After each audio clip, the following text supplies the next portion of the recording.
This production comes to you in association with the Bluebell Warrington. Situated in an 18th century building in the town centre and just a 5-minute walk from the HJ Stadium, the Bluebell is the perfect destination for pre- and post-game food and drink. The 2024 Warrington Pub of the Year is now the official home of Super League Raw on Warrington World Match Days for both home and away supporters. Super League Raw are delighted to have agreed a members-only area, allowing our community to come together to discuss rugby league pre- and post-match. So set your course to the Bluebell Warrington on match days and beyond. You are sure to be greeted with a warm welcome and a cold beer. Super League Raw and the Bluebell, the perfect partnership in enhancing your match day experience.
Well, there you go. We are back and we're back in some style. Good evening to everybody. We are 1 month away from the big kick-off between Wigan and the League Leopards on the 14th of February. Who needs Valentine's Day? Oh, what a loving good evening to you, Sir Reginald. How are you? I'm very, very well, sir. How are you? Game on. Mr. Sale, how are you? Good evening. Happy new season, everybody. Good to be back.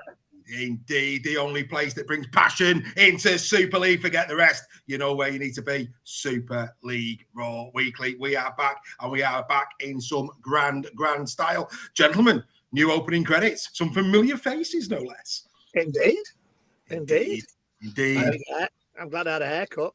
Absolutely.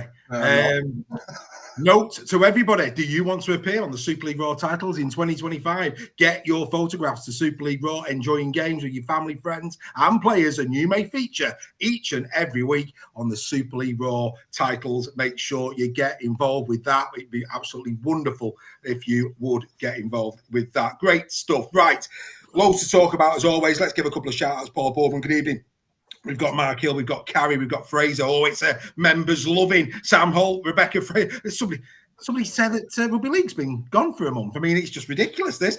Dawn's with us, Ryan Birch is with us, Aidan Simpson, Matty Timms. They're all here. Richard Fewless, Fraser Howard. Oh, yeah. Fewless. They're all in. Nicola Burtonwood with the kisses is in there. Steve Cartledge, John Wilco. He'll have enjoyed that picture of him and Helen in the titles, I'm sure. Greg Roach, Craig Forth, Bazza Kingston, Steve Eachus is with us. Oh, they're all in. Absolutely fantastic. As always, get your comments in the chat. And if you're new to Super League Raw, you're not a member, and you're on YouTube, Super Chat is on. So something that Steph's talked to me about. So if you want to be guaranteed your message being read out tonight, utilize Super Chat on YouTube. We will give you a shout out. Tuesday evenings has just been revived, says Tom Evans. Couldn't agree with you more, Tom. Right, before we get into the merriment of debate, let's announce this little beauty. Yes, here it comes. We have a new sponsor here at Super League Raw, S&J Detailing. If you need your patios, your driveways, jet washing to their brilliant best, then S&J Detailing is the place to go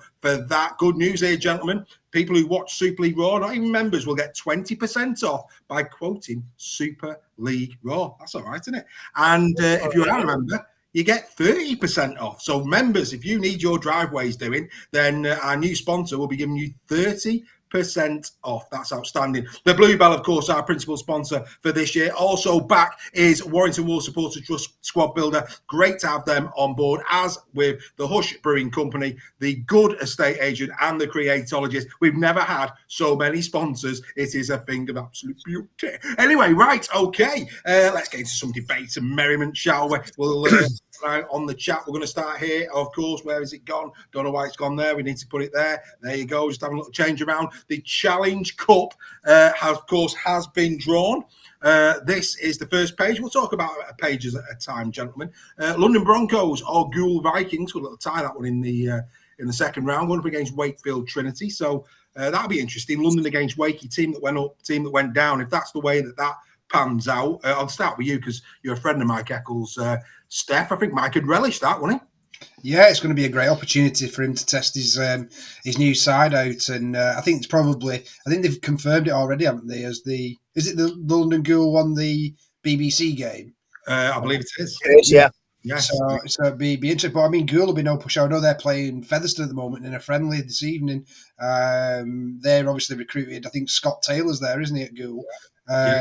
So yeah, it's going to be a real interesting tie, the London Ghoul ones. But then obviously, if you can get London Wakefield, that's going to definitely be one of the ties of the round in this round for me.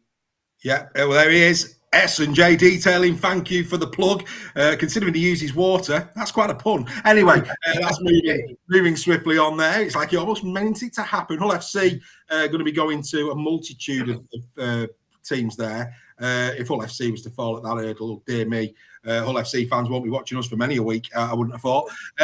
Anyway, let's move to game 3 because that could be a belter. Bradford Bulls, potentially, or Doncaster, up against Casford. Local affair there.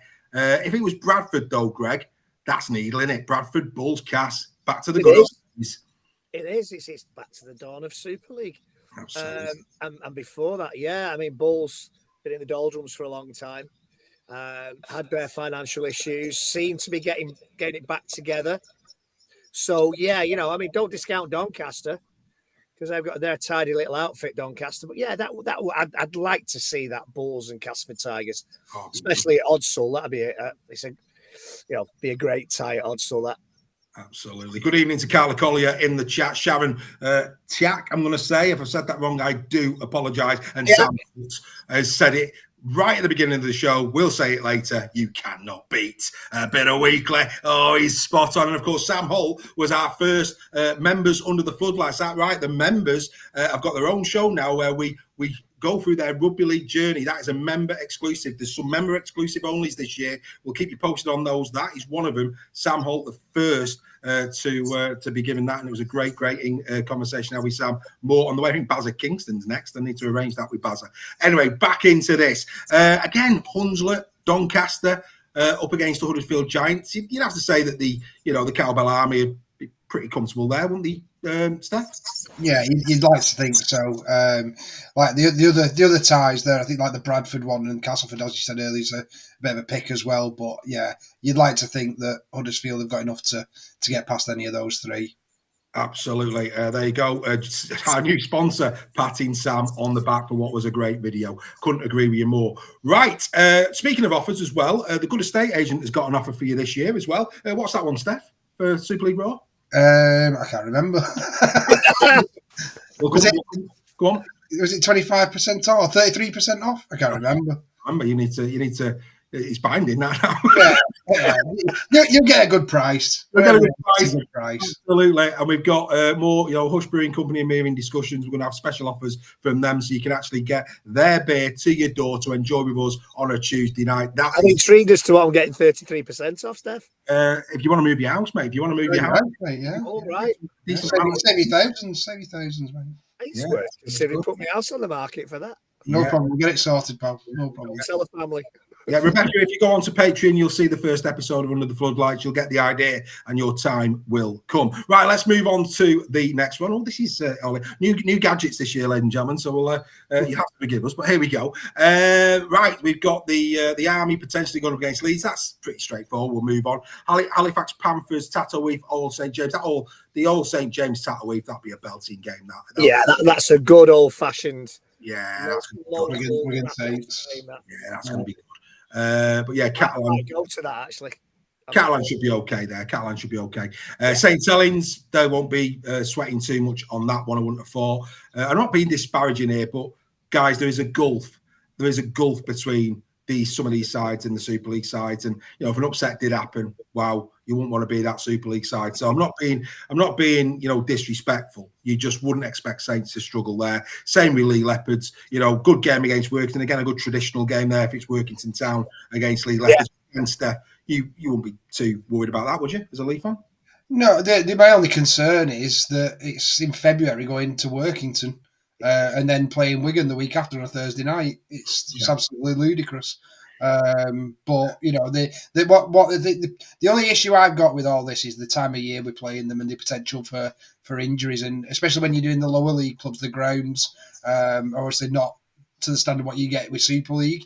So that's my only bit of concern. It's just it could even get postponed if the weather's bad enough, Steph, and then you get that. We've already seen it. Apart from 3 get postponed already, haven't we? So that's my only issue with it. But that's the competition.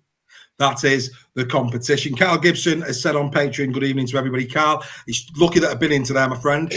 We go on the YouTube chat, mate, and on the Facebook chat. On the topic of Facebook and Instagram, TikTok that we're live on for the first time tonight. We will be pulling the plug on that probably in February. So do get onto YouTube, subscribe, set your reminders so you don't miss an edition of Super League Raw Weekly going forward from March, because it will be YouTube only. Spoiler alert, you need to get yourselves over there. Right, we then move on to the next set of fixtures. Oh, hello. What's that? Oh, yeah, he's done that again. Here we go. Here you are. Right, Midland Hurricanes against Seidel and Salford. Well, say that. That could be interesting, couldn't it? Very well be interesting. I'm not going to move on. We'll come to Salford in a bit, but all we'll say at this moment in time, if I may, could be interesting. We'll move on because we're going to talk about Salford in a bit. Greg, Warrington, Whitehaven or Swinton? Probably prefer Swinton there, I would have thought. Well, yeah, but my eldest boyfriend has signed for Swinton, so that could be interesting. Yeah. So, yeah, I'd much prefer to go to Swinton, although the last time I went to Swinton, we genuinely did have 4 seasons in one day, from hailstone to snow to sun to rain to wind. So, Whitehaven's a hell of a trek at that time of the year, as Steph is saying. So, I'd much prefer Swinton. They could cause problems, but I can't see Warrington having too many issues with them. The boys keep saying this time of the year, gentlemen, it's the most wonderful time of the year. Anyway, we move on. Right, Keighley Cougars, your Knights against OKR. That'd be an interesting tie as well, wouldn't it? Yeah. A repeat of the Amsterdam Challenge, no less. Yes. Maybe OKR will put full team out for that one. Maybe. I think, don't forget, we were on about it in the WhatsApp chat. Lee played York in 2023, and York gave us a decent game. Obviously, they had a player sent off in that one, but I don't think it'll be a game where OKR can rest that many players. Well, as Mark's put in the chat, Keighley Cougars. So don't discount the Keighley Cougars. No, not at all. And Craig Forster just beat me to it. Sheffield made Wigan sweat, of course, last season, and they did. And of course, this time it's going to be at Sheffield. If it is Sheffield that takes them on, I think Wigan. Not saying they took it for granted last time, but they certainly won't this time, will they? Well, they didn't make us sweat as much as they did in 1998, Craig. Yeah. But were they level at half time last year? In that game? It was a tight game until about last 30 minutes, wasn't it? Wigan put the afterburners on, but Sheffield did well, and of course our friend Craig at the helm there. So we wish him well. I'm sure we'll be seeing a bit of Craig Lingard this year, and we have got some big announcements on the way. Some tonight, but some big announcements throughout the year as well. So Super League Raw, this is going to be the biggest and best year that we've ever had. There's no doubt about it. You need to be a part of it, guys. Really, really do. Right, we come to the last set of fixtures. Hello again. Oldham, Rochdale, Mayfield, Telford Raiders, Barrow Raiders, Crossfields and Maryport. All of those teams, I would say, happy with the draw, perhaps, in terms of advancing. I think all of them will say in terms of getting to round 4. Would you agree, Greg? Yeah, I'd like to see Crossfields do well. Yeah. Local team. Yeah, I think they will, all those teams will fancy their chances of progressing. Yeah. Don't forget, Oldham have made some very, very good signings this year. They have, Mr. Drinkwater. Very own Drinkwaters there, yeah. So I think Oldham will be a bit miffed if they lost to Rochdale or Mayfield. And would it be interesting if Oldham get through and then play Warrington in the round after the next one? Well, that would be interesting. Well, there's a narrative. There's a story there. There is indeed. Newcastle Thunder takes on the Batley Bulldogs, Dewsbury Moor, Herresfinch or Dewsbury Rams. That's how that one's going in terms of that. I mean, I have to say, if Dewsbury Rams get through, that next contest between Dewsbury Moor and Dewsbury Rams, that'll be interesting. Yeah. That'd be an interesting game, wouldn't it? Yeah. Cornwall, North Wales, Rochdale, Widnes. I think again, Rochdale and Widnes won't be too disappointed with that draw, albeit anything can happen in Cup Rugby League. And then at the bottom there of those teams, Featherstone, you would expect would be the team that perhaps comes through the whole thing.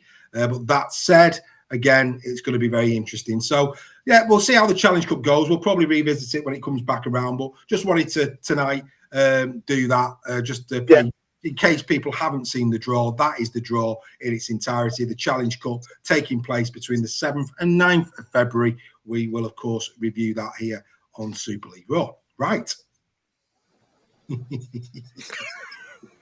Ladies and gentlemen, we put this one out. I'm just looking at what these buttons do. Oh, that's nice. I like that. That's good. I prefer to be on that side. I'm getting seasick. Yeah, I'm just playing with my new tools. It's nice. Right, we put this out on Facebook, on Twitter, etc. Something new this year, and we said, right, come on then, let's have your captions. What would you caption this? I have to say, whether they want the time again with this photo, I don't know. But anyway, let's go through some of my favourites, starting with this one from Ben. Local pie shop enjoys new security measures, is what he came up with. Well done, Ben. I like that one. Graham Middleton, he says, we'll stop Myler from taking any more players, Derek, which I thought was quite good. The next one, Michael Walsh, get Max and Paddy. It's kicking off, which I thought was quite humorous. Jules Render, will you hurry up? We need to breathe out. That's a good one. That's a good one.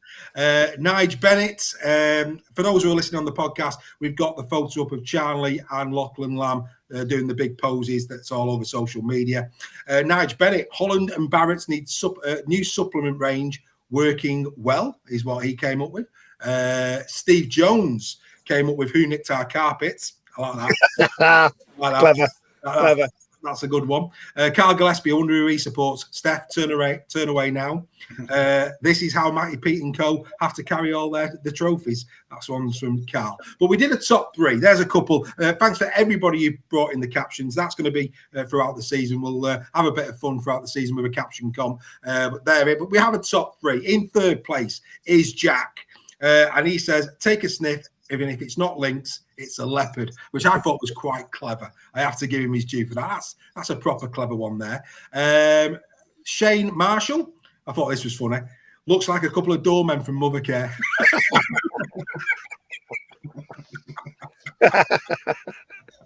But the winner, and it's actually a member as well, and when this one come up, I did have a proper chuckle. Richard, take a bow. Okay, he switched the deodorant for the airspray. That is an absolute peach from Rich. So, Rich, mate, I have to say, many, many congratulations. I thought that was an absolute peach, my friend. A lot of, just for fun, but that will be returning when we get other funny captions to talk about. Right, it's that time, ladies and gentlemen. Lots going on. We're going to be talking a lot of Super League and a lot of other things at the moment, but it came around last year. It's back again this year. It's now time for this little cheeky one.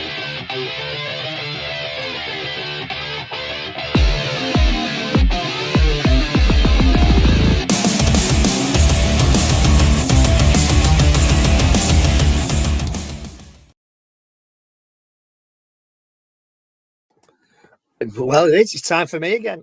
Women's Super League or Women's Rugby League had the Challenge Cup draw tonight for the women as well. Not going to go into too much detail on that because I'm sure we will later on in the season. But the big four, York, Wigan, Leeds, Saints, seeded, so kept apart.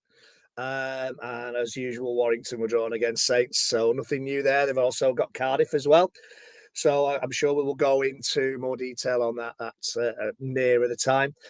Fran Goldthorpe has signed a new deal, a 3-year deal with Queensland Cowboys, but has been playing with Loughborough Rugby Union over the winter to keep a hand in. So good news for Fran there. She's a great player, is Fran.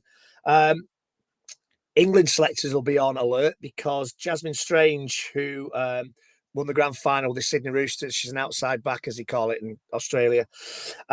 She has said she might want to play for England because her mum is English. So certainly I think the England coaching team will be on alert for that one if she's serious about that. And not a lot to report really this week, but just to say that Huddersfield Giants have signed Sky Jackson and Grace Burnett for the coming season. Grace Burnett played for Warrington obviously last year, so good luck to those two. They're in the armed forces, so they've signed for a team that's closer to where they're based this season. And for me, that's it so far for tonight. As I say, it's gone very, very quiet on the women's front. There are lots of moving to and fro between teams at this moment in time. So once the squads are settled and signings have been confirmed, then I'll go into those into more detail over the coming weeks. But that's short and very sweet from me tonight. Not a problem, no. Happy days. And whilst we've got you, it'd be amiss of me not to ask. Demi Fisher, heard that she's left Barrow, mate, half-back at Barrow. She is moving towards Huddersfield, I'm led to believe, it's the commute that she's been released for. And a lot of people saying that would be a very healthy pickup. She's got a lot of potential. A lot of potential. If I'm right, I didn't go to the game because we were on holiday. But when they beat Warrington last season, I'm sure she had I might get corrected on this, but I'm sure she was one of the players that gave us a lot of trouble. So, she's potentially one of the, I spoke before Christmas about potential superstars in the Women's Super League. If she lives up to her potential over the next few years, she's got the potential to be a great player and quite possibly international. Ooh, there you are. You heard it here first, ladies and gentlemen. So there's our little dip of our toe into the Women's Super League. Of course, we'll keep coming back to that throughout the season. Right, it is now time for lots of stories. We need to get through them in a fashion that allows us to get into the more juicier stuff. So there's a few stories that are out there. So it's now time for the first time ever to play a little game. That's right. It's a little game that we're going to play with the boys. Here we go. 1 minute each on these little things that I think we need to speak about. But before we do that, let's give a shout out to our newest members. That's right. Today, we've had an annual membership on Team Talk. Welcome to Jamie Hallowell. Good to have you with us here at Super League Raw. Thanks for your support. Ryan Bevan, also Team Talk. Owen Crosby, also Team Talk. That's happened in the last week. Every week, we'll keep you updated with new members coming in. And thank you to all of those members, the likes of Ron Sale, etc., that's going throughout the Christmas months. We really appreciate your support. Get your comments in the chat.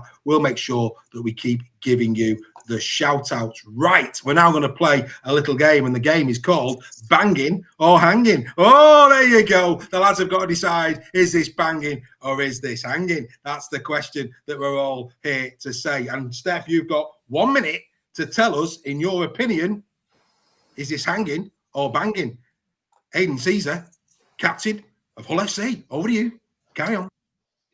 Yeah, for me, it's a bit of a strange one, this, but Cartwright has got a bit of a relationship with him. So from that side of things, he knows him a lot better than some others. I know from some of the Huddersfield and Leeds fans in the group, they were a bit surprised by this one. And I have to admit, I did think Asiata, based on his leadership skills at Lee and what he demonstrated at Lee, I thought he'd be a shoo-in. But I think Asiata's been given the assistant to this one. So yeah, I can see why Cartwright's done it if he's got that relationship with him.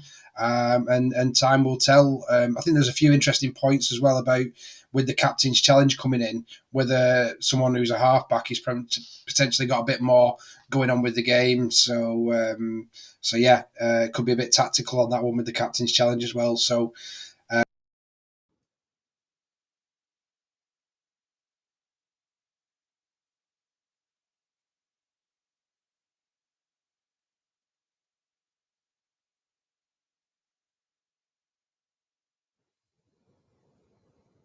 Greg, why aren't you playing? Because everybody disappeared. What am I playing? What's the question? And you've all disappeared again. I don't know. I take it this is Huddersfield's plans for Huddersfield's new ground. I'm not sure. Or is that? I don't know. Could be. Everybody's disappeared on me. Dave, come back and help me out here, No, please. I'm still here, mate. I'm still here. No. Everybody, there's no. I didn't hear what your question was. Whether it was hanging or banging. Well, tell you what. I was just left staring at hanging or banging. Right. Huddersfield Giants sharing Halifax. Go. Hanging or banging. While they are working towards a new stadium, I think it's a pretty good idea, actually. They've promised that they're going to, I think the part of the promise is that they're going to help to improve Halifax's ground as well. So I think while Huddersfield are looking for and planning and getting a home of their own in the Huddersfield area, I think this is probably a very good idea for the time being. It's a rugby league ground. They're not sharing a football ground. They're keeping it in the heartlands. Yes, it's a bit further for some Huddersfield fans, although not that much. And if it benefits both sides, helps Halifax to invest into Halifax and brings them some revenue, much needed revenue.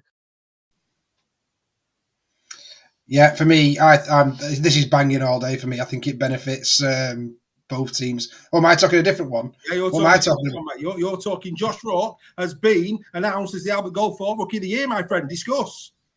Well, I think we were one of the ones big in Rock Up more than anybody last season.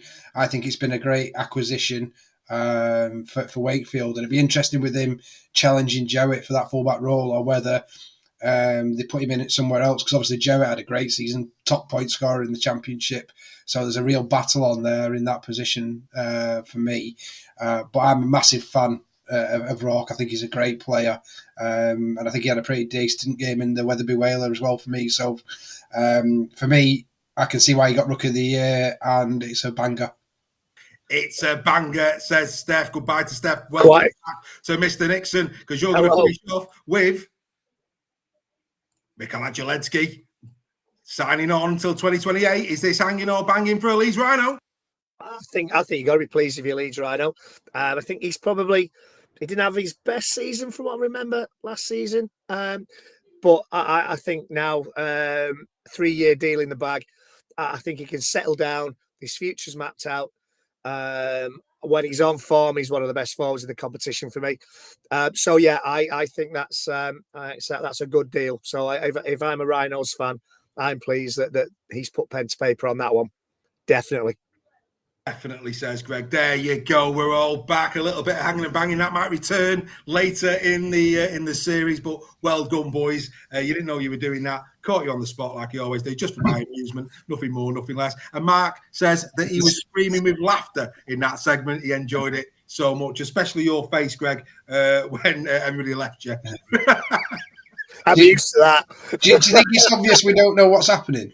Do you think anybody realises? Yeah, I don't think they do. I think we passed it off, no problem, Reggie. Yeah. Do you know what? No script at Super League Raw. We know our. I tell you what, though, I guessed it right. I guessed what the you did. You did. How it was right.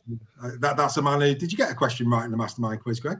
I wasn't there, mate. Did you not? I had to give it a miss for family reasons this week. No, what about the first round? 1 out of 3. I got the squad. 1 out of 3. 1 out of 3. Mark, you've got a stay of execution. I didn't have time to put your incredible efforts in from Sunday, but Mark, yet again, was comedy gold. That might make an appearance next week. Yet again, Mark Hill giving us some great laughter on Mastermind. And people say, well, what's Mastermind all about? Well, basically, it's what we do with the members. So the members throughout the Christmas season, we've kept in touch with them. We've done Mastermind with them. There's loads of good stuff coming for members. Some of it exclusive as well, just for members. So the news reports this year, they will be just for members. We'll do the hard work for them, giving them a couple of news reports, keeping them up to speed throughout the week with the main stories and interviews in Super League. You've got to be a member to get those updates on a weekly basis.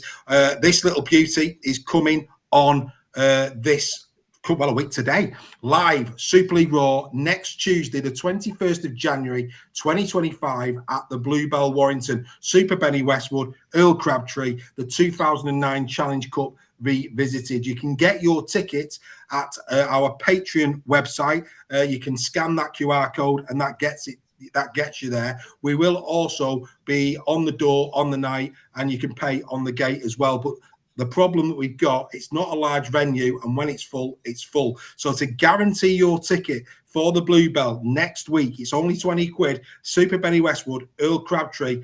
But here's the one. Here's the one, ladies and gentlemen. Because on the night, we will be doing a draw. We will be doing a raffle. And the top prize for this raffle is well worth coming along. Warrington Wolves fans, Huddersfield Giants fans, if you can make the journey, this just in.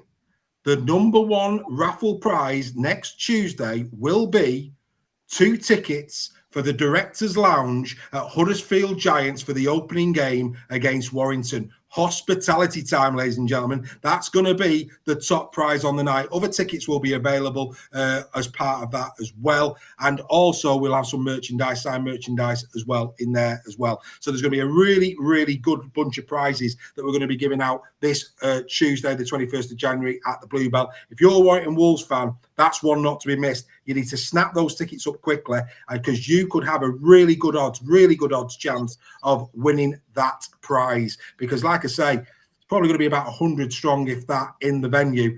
They're really good odds. And if you come with a partner as well, you've got a really good chance, depending on how many raffle tickets you buy, of being there in the Directors' Lounge, 16th of February, Huddersfield Giants versus Warrington. Wow, boys. Super League Raw just keeps getting better and better. What a prize that is. Yeah, it's fantastic prize. Fantastic prize. And can we win it? Well, I think that would probably go down. Well, we're there. So I don't think that would go down very well, would it? But what I would say, obviously, what a great prize that is. Don't get me wrong, we will not be doing the draw. Somebody in the audience will be doing that because we don't want to be called being biased. It will be a completely random person that will get Benny and Earl to do it. Or Benny and Earl. Yeah, Ian Smith also going to be joining us on the night as well. So like I say, there's the QR code. Go and get your tickets. Don't buy them on an app on Apple because you'll get charged a lot more because they charge a fee. Go onto Safari, onto Google, buy it through that, get it at the right price. And this just in as well. If you're sitting on the fence, 1, you need to come for those prizes. 2, if you book your tickets tonight and use code LIVE25, we'll give you 25% off. But that's just for this evening. So for 20, well, actually, no, that's until midnight tomorrow because of the podcasters. So for 25% off, Live 25, go to Patreon/Super League Raw, get your tickets for that. And like I say, first prize, Directors' Lounge, Huddersfield Giants, Warrington against Huddersfield, game 1. Wow. Simply wow. You've got to come for that, if nothing else. Right, also as well, Super League Raw members, they have the advantage of this on Wednesday nights, the Rugby League Social. It started last week, the Rugby League Social, where the members get together on a meeting such as this and talk all things Rugby League. They've got the WhatsApp group, they do that 7 days a week, but this is an opportunity for them to get together, to bond even more as friends. Steph, you were there last week, really good attendance. Walk us through it. How good was the Rugby League Social on its debut? Yeah, fantastic. I mean, we've got great members anyway, so this is just a chance for everybody to come together. I mean, the WhatsApp group's fantastic, but everyone can get to have their say, and obviously we want to come away from it and be completely member-led, and the topics that you want to talk about, including obviously what was discussed on tonight's show, I think will be one of the main agenda items. So you get to have your say, be able to say when we're talking a load of rubbish and get your opinions across to everybody. So yeah, no, it's a fantastic event, and really good for that bit of social as well, and with like-minded people. So one of the massive benefits and many benefits of being a Super League Raw member. And up on the left-hand side of the screen now, as you're watching, is how you can become a member. Just do that QR code. Go and see all the member benefits that you get. They're getting bigger and better this year. There's going to be some other really good, strong prizes coming this year. We had some really good ones last year. This year, we're going even bigger. So you want to be a part of it. And as a member, you have more chances to win. And as Mark always says when he promotes us, for less than one latte, not a latte a week, one latte a month, you can become a member. Just forego one latte a month, and you're a member of Super League Raw with all these benefits. So please support us so we can support you. Like I say, we give it you back in prizes. And good evening to Joe Dalgreen. He is with us. And Fraser Howard said he loved the social last week. So did Craig Forth. They are waxing lyrical about it. Thank you very much indeed, gentlemen, for limping in on that one. Right, okay, we're back. Great stuff, this, isn't it? Let's go to Salford. We've got to go to Salford. We have to go to Salford. Let's have a little chat around our friends over at Salford Red Devils. First of all, Greg, no announcement from the club. I mean, the damned if they do, the damned if they don't, I suppose. But yeah. As a Salford Red Devils fan, you must be wondering what's going on. Yeah, I think they've probably got to be very, very careful in what they announce, and they're probably working through it with a media team and with everybody else who's involved there. These things have got to be worded absolutely spot on. A final decision hasn't been made yet, because there's all sort of meetings between the clubs that have been going on. There's all sorts of rumours flying around. There's talks of an Australian consortium coming in and buying them out. So there's probably a lot of things going on behind the scenes, and they're waiting till everything's been finalised before they make that final announcement, because the rumours are flying around all over the place with Salford at the minute. Just looking at, you read through our chats and you read through what's going on social media. There are lots and lots of rumours flying around. The media aren't helping because they're spreading rumours. So I think Salford are probably being very, very sensible.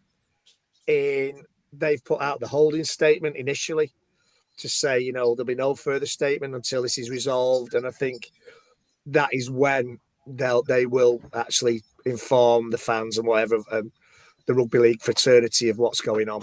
So I think they're being very clever at the moment in not saying anything. Ooh. Yeah. Oh, good evening, Sal. Hope you're well. I thought that was the house ghost. Right. Do you know what, Greg? You're right. And what we always do here at Super League Raw is we don't like to do the clickbait. We don't do any of that. I mean, I had a bit of a rant over Eddie Earn on Sunday. Yeah. We don't do the clickbait. It's too easy to do clickbait.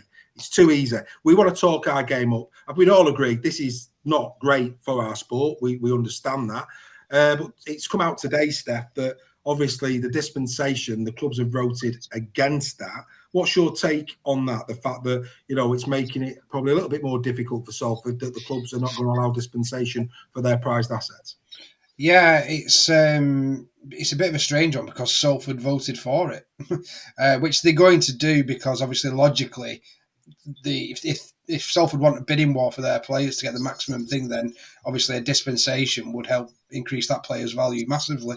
So, but yeah, I'm surprised that many clubs voted against it, because you'd think if you could get quota players, but maybe the clubs that have quotas available are the ones that who don't have quotas available are the ones who's voted for it, and the ones who haven't voted against it, kind of thing. So it's a real interesting one.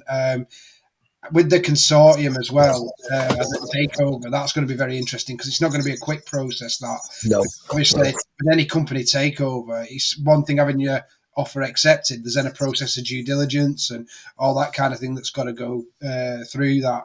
So I don't think it's going to be a quick fix, and I don't think it's going to be in time to placate the RFL, where they've got to reduce the cap by 700 grand, if that's what it is, has been reported. So yeah, we'll see what happens, but it's not good, and no one wants to see any club in that kind of situation. So hopefully for all our Salford fans and for the Salford club itself, something happens quickly to resolve it and get them in a steady footing. Yeah, absolutely. Craig there in the chat, obviously. Thanks for that comment, Craig. Appreciate it. Mike, I think going back, sorry, Dave, going back. Go on, Greg. You know, I've kind of worked in this kind of field, not for, you know, a major rugby league club, but it's very difficult when you're in this position. You can't keep putting out messages, and you have to kind of deal with the situation as it arises. And once everything has been resolved, and once you're sure that the final pieces of the jigsaw are in place, that's when you make the big announcement. So like Salford before Christmas have probably come out with what they call a holding statement.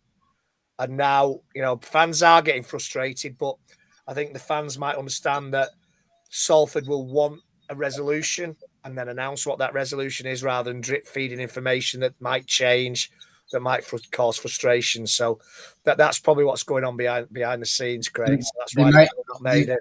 They might be under NDA as well. Yeah, exactly. Oh, absolutely. Yeah. But clearly somebody's in breach of that because it's got out to the press. You know, and this is the thing that upsets me. I think that, you know, the club, you know, people should have respect for the fact that this is livelihoods. Fans are paying good money to buy season tickets and shirts. You know, for me, there should be it should be the club that is allowed the time, the space to put these things out. But it always disappoints me in any professional sport when we start to see this happening. Maybe I'm not naive. I just hope and pray for better professionalism.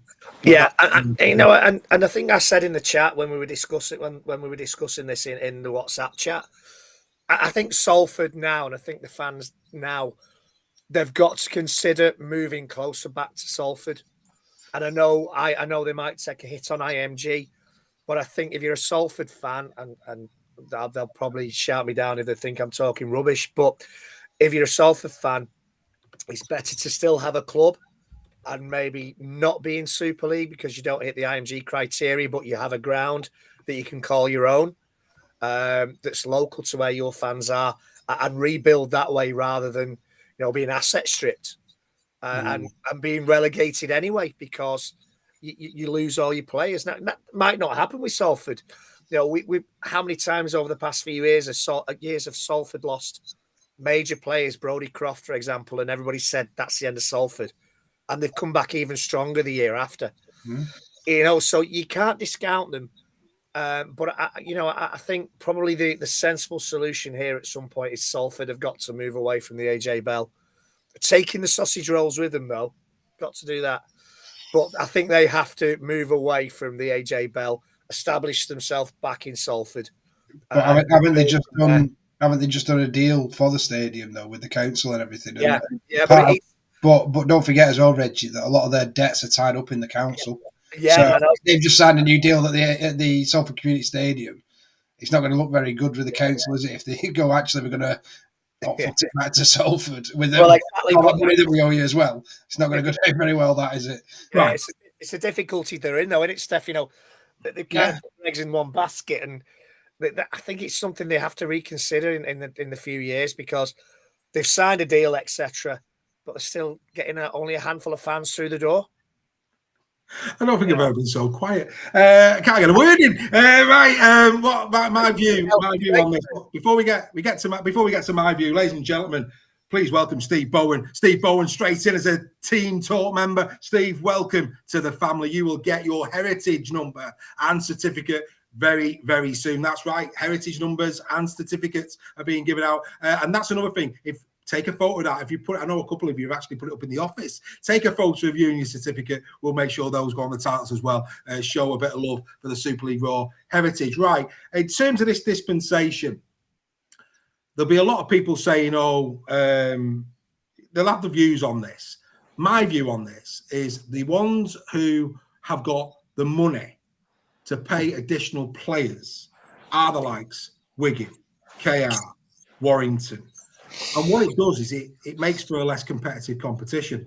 So for me personally, what this now does, if it stays in situ, it opens the door to Castleford, Huddersfield. And these players might not get a contract that they would have got at a Warrington or a Wigan, but you're damned if you do, you're damned if you don't. So actually, this could make for an even more competitive competition because now those, I know that Lee's got a bit of quota space and a bit of cap, I think, certainly a bit of cap, Steph.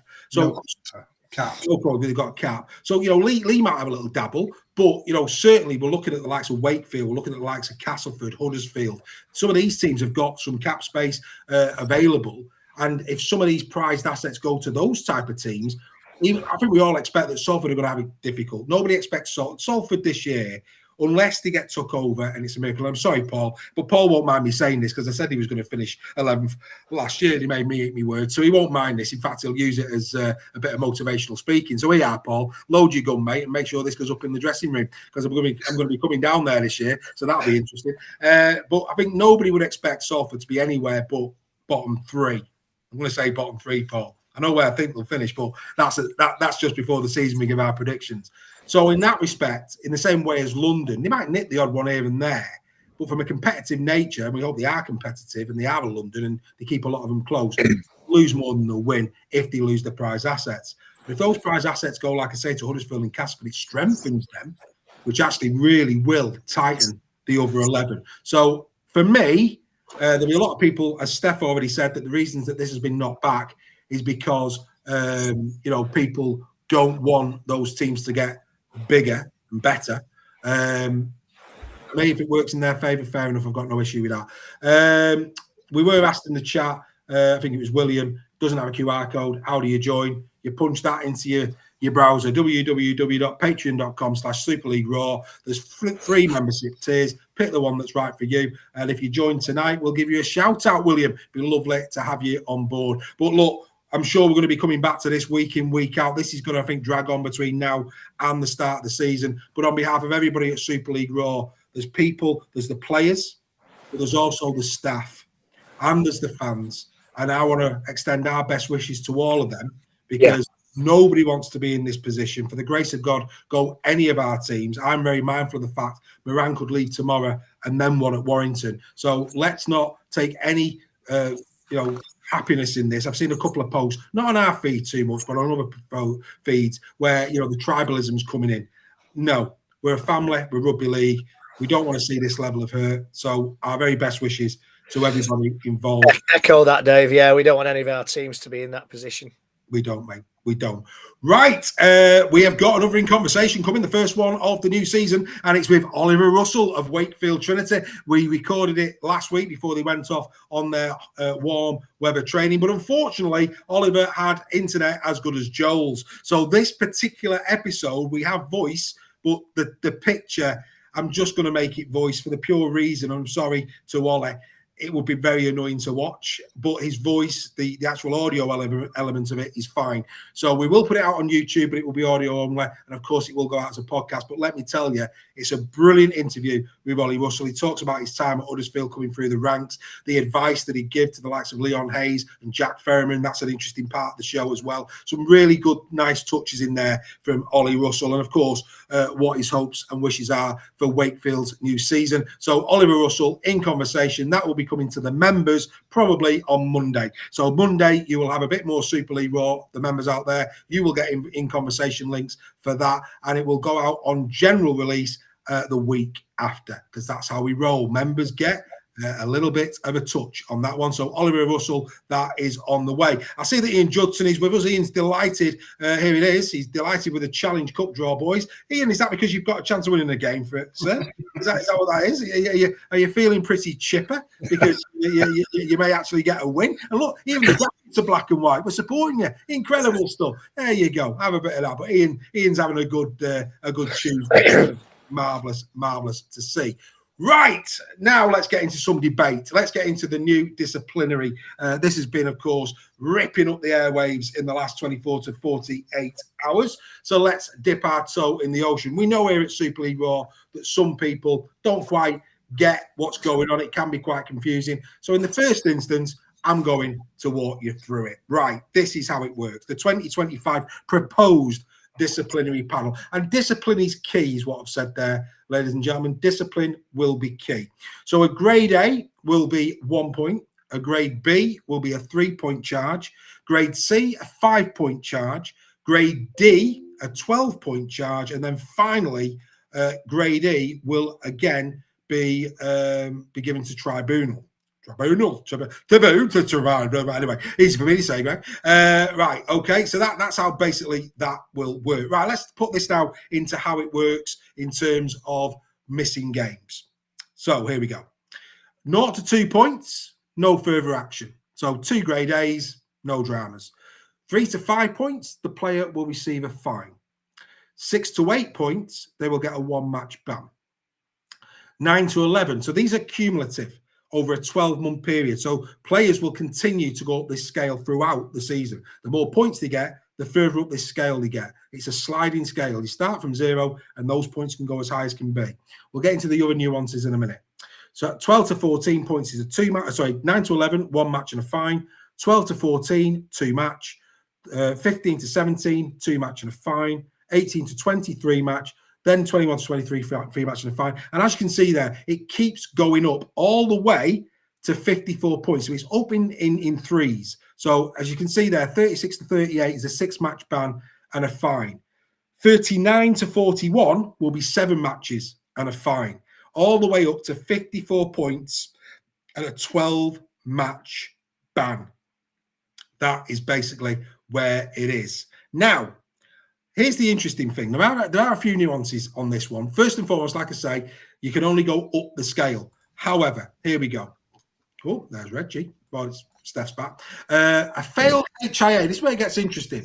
A failed HIA will result in the offending player receiving 3 more points. So, for example, a grade B high tackle, 3 points. Well, if the player doesn't come back on, that's increased to 6. Now, red cards. If players have been given points during the course of a game, but are sent off in the first half, at the end of the game, those points will be added together and then 2 points taken off because they've already served half a game's ban in the game. If they get sent off in the second half, same again. If they've accumulated points in the game, the points will be added together with 1 point deducted because they've already served a part of their penance in the game. Okay? And then it says there, any failed grade A's and D's, turn away now St. Helens fans, this is bad news, but failed A and D's will get an additional 5 points. So there is jeopardy there now, real jeopardy in terms of appealing.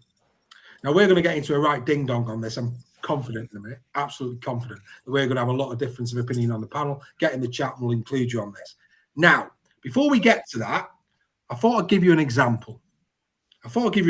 Last year, the worst disciplinary record in Super League was Liggy Sal. Here's Liggy. Okay, so last year, round 1 against Hull KR, he got a grade D. That resulted in a 3-match ban. On the new scoring, it would have been 2. He'd have got 12 points. In round 7, he got hit with a grade B and another match ban. For that, on the new system, he'd have been given 3 more points, taking him to 15. He'd have got a 2-match ban. So he gained in round 1, but it's now leveled itself out in round 7. In round 19, he did another grade C and got another 2 matches. That would have given him 5 extra points in 2025, resulting in a 3-match ban. In round 22, he got hit with a grade B and got 1-match ban. He'd have got another 3 points in 2025, taking his total tally to 23, another 3 matches, a total of 10 matches in the season he'd have missed. 7 versus 10. That's as bad as it gets. Liggy Sow last season is as bad as it gets, and there's 3 matches between. Dave, can I just come in there? Go for it. I don't know if that's correct, because my understanding now is that anything that was a C last season is now a B. Those, if we go back to this, 3 points will be. If you look at Harry Smith, because we were all predicting Harry Smith would be on 23, he's actually not 13 because they've reduced everything by 1 because there's only 5 levels rather than 6. Have you already taken that into account? Pretty much. Yeah. Right. Okay. All right. So as you can see, it's accumulative. All right. 3 matches different. Now it gets a bit more interesting again, because this is on a 12-month scale. So going in, had the 2025 disciplinary structure been in place last year, this is where Liggy Sow would start this year. So Liggy Sow, would have started the season on 11 points because the 12 points that he got in the first game would have expired.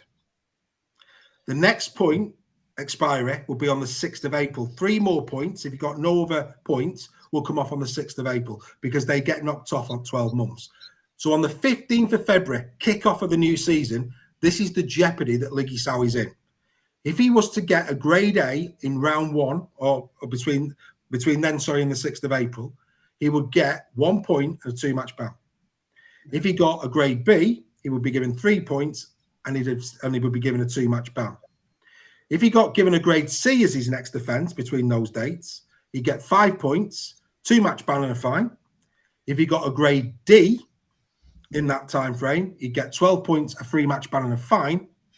And then grade 5, minimum of 13 points and a 4-match ban. Now, I'll be honest with you. You know I'm a bit of a nerd when it comes to stats. Some people are saying in there it's complicated. It ain't really. It's if you can be bothered. And as a fan, how many fans can be bothered? And I get that. But all the details published. It's all above board. It's all there. Now, Liggy Sow, like I say, is pretty much, in terms of persistent problems last year, 2 yellows and 2 reds. That's as bad as it gets, 10 matches. Now, personally speaking, over to you, Liggy Sow. The only reason you're getting all these bans and these 10 matches is because you're not behaving yourself and you're not learning from your mistakes. That's what a disciplinary process should be. It shouldn't just be serving the crime. It should be changing behaviour. And I think what this does is it maps it out just how severe your behaviour can be. Because if, Steph, because Steph mentioned this to me earlier on, and Steph, I'll let you talk about this first. If you're at the end of a season, you've got 23 points going into the next one, and you're out of contract, over to you, Steph. Yeah, it's the player's responsibility at the end of the day. I think I had some issues with it originally because I didn't realise what they were doing in terms of the grading. And it does look like they've seen a bit of common sense. And anything that would have been deemed a grade C offence next year is going to be a grade B, is my reading of it. Yeah, so therefore, if you look at the actual... My biggest concern was people were going to rack up crazy amounts of points very quickly. I don't think that's going to be the case based on what's come out today by the journalists. Yeah. So for me, I think it's a case of players have got to take some accountability of their own actions. They're playing for their own contracts. So somebody like that is going to obviously attract less money because of the liabilities to miss games. So for me, it's quite a clear system. It's one that we've asked for. My only bit of grey area is the grade E, and how that could go quite crazy quite quickly because they've omitted to say what the actual limit is on a number of points they can give on a grade E. So that's my only bit of, I am very wary of saying stuff because I've got it completely wrong this morning based on our chat and then had to retract what my thing was based on new information. So I'd like a bit more clarity on what the most amount of points someone can get on a grade E charge. But to come back to, it's the player's responsibility now.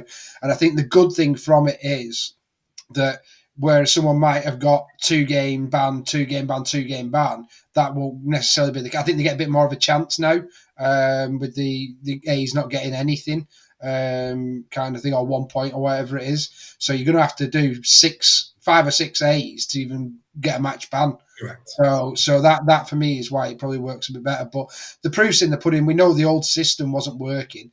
They've had to try something. They've listened. So we can't moan when they don't change something and then moan when they do. Let's give it the opportunity to run its course and see how it works.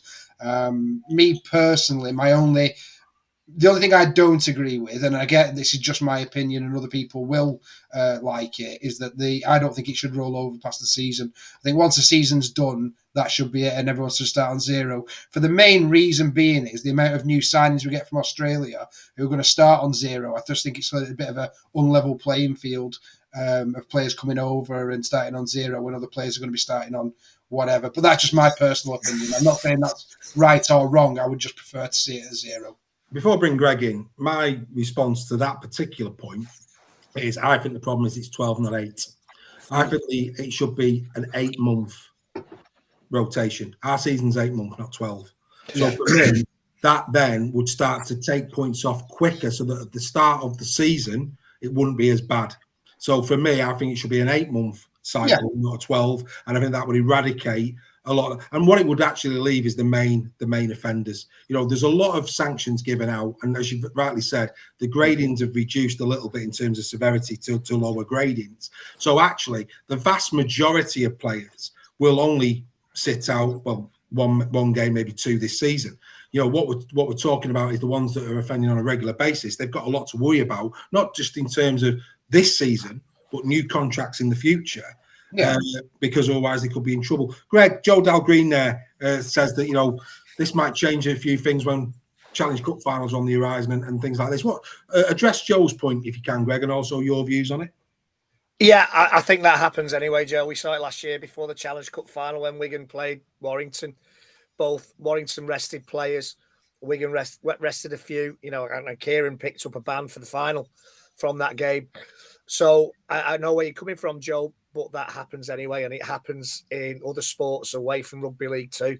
If players, in football are on 4 yellow cards, they might get dropped for a game with an important game coming up the week after. So for me, that's not the issue. For me, I've been a major critic of the disciplinary panel, as probably everybody knows. It needs to be more transparent. I would quite happily see the discipline panel abolished, got rid of totally, and I've never shied away from that. When I heard that point system was coming in, I was delighted because, again, it's something I've spoke about over the last few years, and I'm not taking the credit for this by any stretch. Oh, no, do take the credit. I'm giving you the credit. Crack on. No, because it's not why I advocated. I advocated a point system whereby, I think Carl said it in the chat, you get a number of yellow cards. If you get a yellow card, if you get a sin bin, it's a number of points that are totted up to say, like in football, I'm sorry if I keep talking about football, but you get 5 yellow cards before Christmas, you get a 1-game ban. You get a red card, you get a 2-game ban. I wanted something like that, whereby a totting up system. But as Steph says, they're kind of altering it. They're kind of seeing that the system wasn't working and was frustrating fans. So let's give them the chance. But I also agree that we should not be carrying points over from season to season.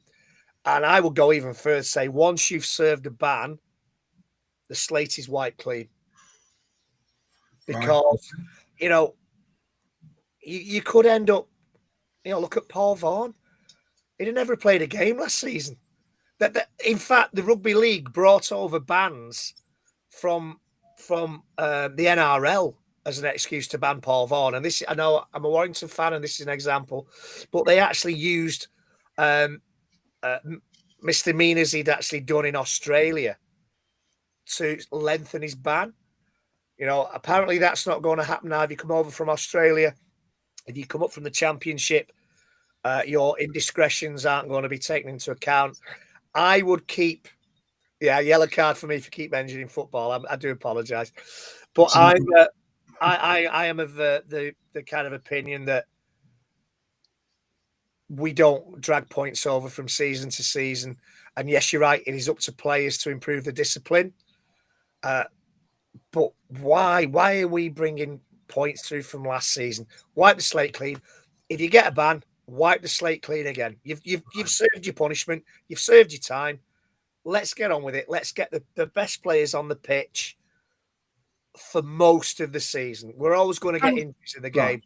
We're always going to get suspensions in any game. Okay. But let's have I'd like to see a little bit more common sense with it.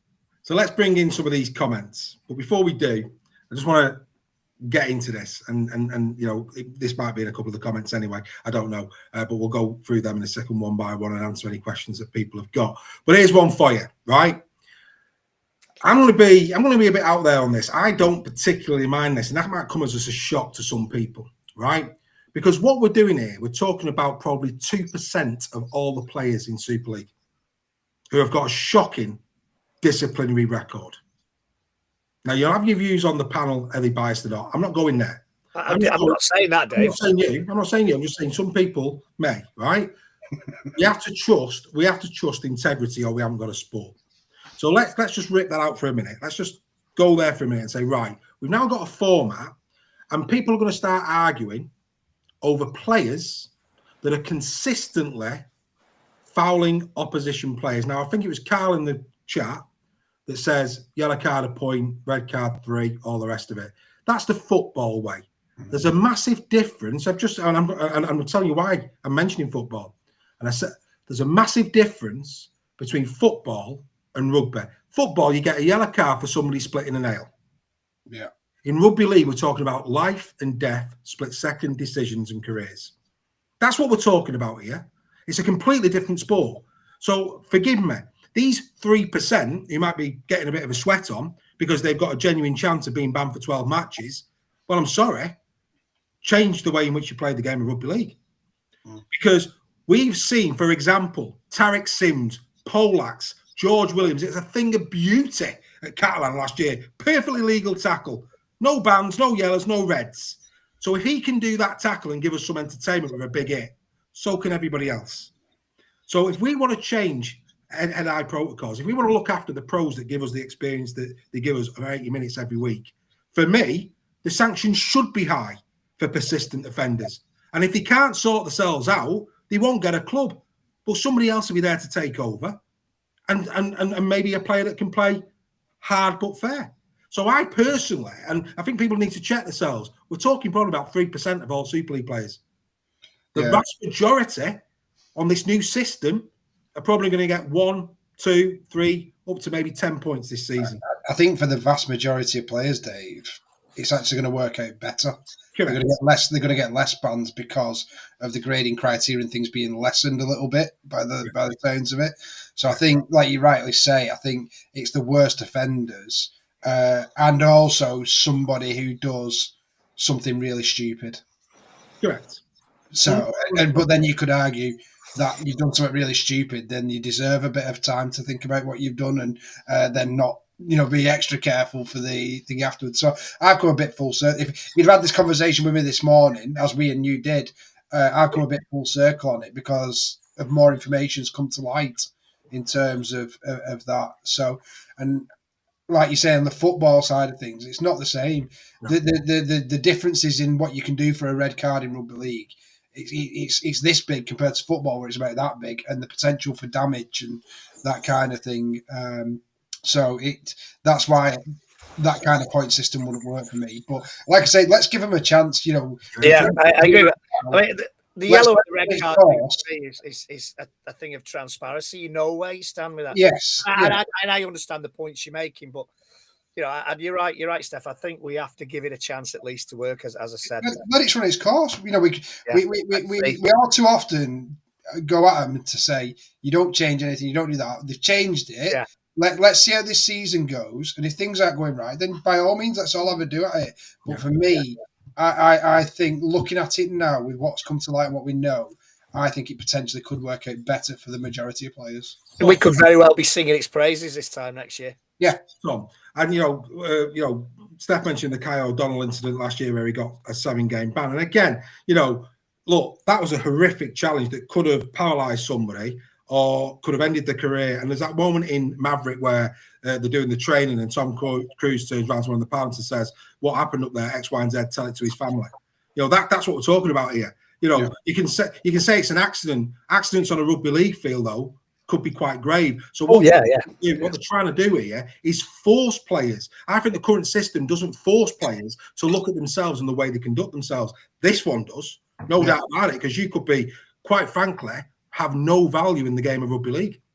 Yeah, from a club or a coach's perspective, you're too much of a gamble. So you've got to sort that out. So actually, I'm not that worried about it. And, before people start saying, yeah, but such and such a body did that last year and he's not that kind of player. Jack the Ripper went to flipping church every Sunday. It doesn't matter.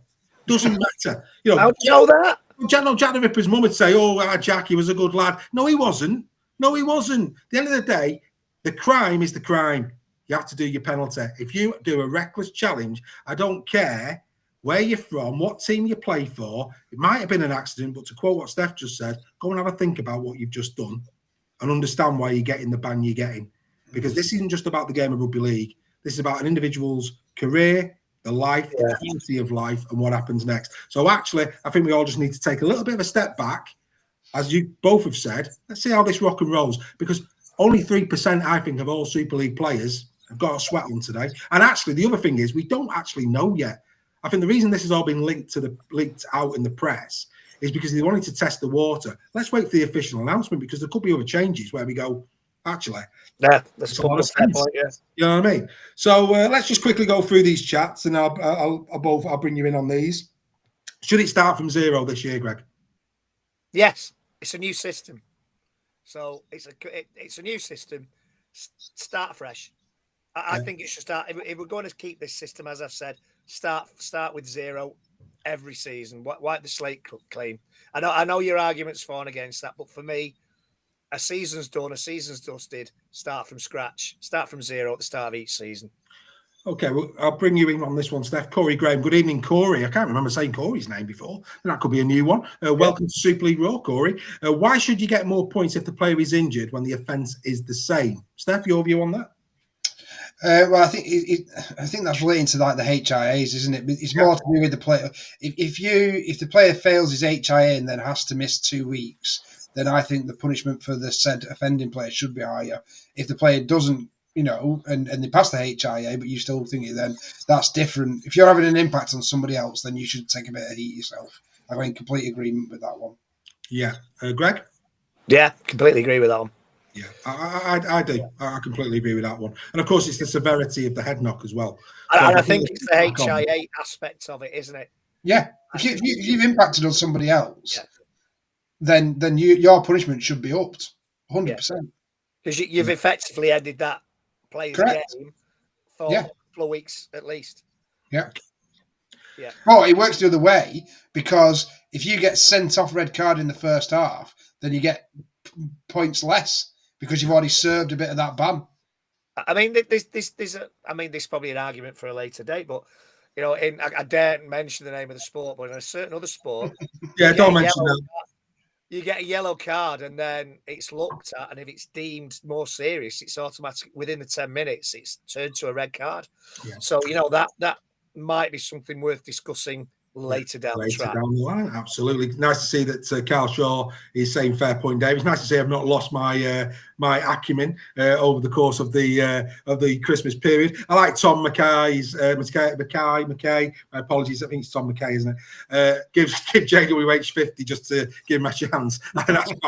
That's quite a good one. Aidan Simpson saying that the former Golden Boot winner that gave it to Tommy Makinson, Jake Connor, will be the man of steel this year. I'm sure he's a bit of tongue in cheek on that one. But look, I think we've done that as far as I want to do it now. I think what we need to do is give it its chance. I think we'd all agree on that, and we'll see where it goes. Right, okay. So, Paul Fail in Vancouver is saying hello.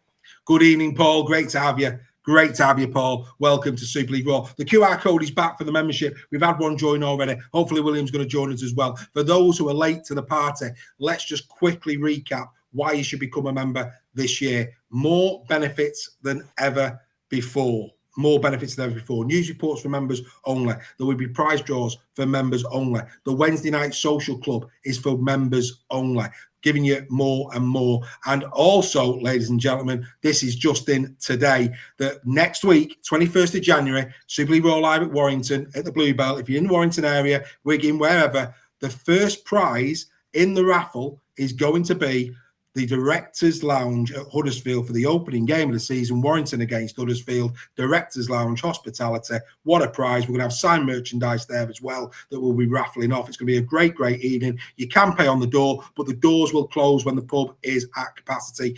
So in order to definitely make sure that you are going to be in the audience on the night for Super League Raw Weekly, there's only one place to go, and that place is to our Patreon website. That's where you'll get the tickets under the shop, and also whilst you're there, check out those memberships. Do become a member. It's going to be bigger and badder than ever 2025. You ain't seen nothing yet. We are getting stronger all of the time. Right, okay. Not quite sure. Go on, Greg. What's he saying? He's saying that I'm racking up some points under Yeah, the mentioning all these other sports. It's all right. He got a 10-minute sin bin in the WhatsApp chat for talking cricket on Saturday. Oh, you mentioned it. I didn't mention it. Yeah, well, I don't. I gave the penalty out. I'm just saying the consequences of mentioning sports that don't belong on Super League Raw. Simple as. Right, okay. Good times. Yeah, come on. Come and join us at the Bluebell next week. Do become a Super League Raw member. Just like, of course, Steve did tonight live on the show. Fantastic stuff. Right.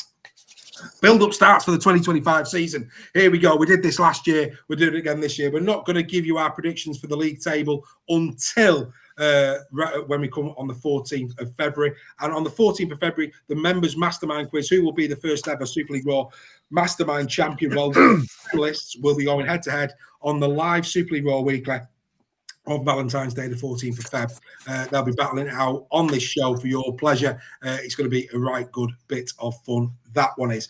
So we'll do that near the time. But yeah, we did this last year. We will do our predictions. I had to laugh. I've watched a couple of podcasts out there. I won't name them, but there's some podcasts out there who've never watched Super League.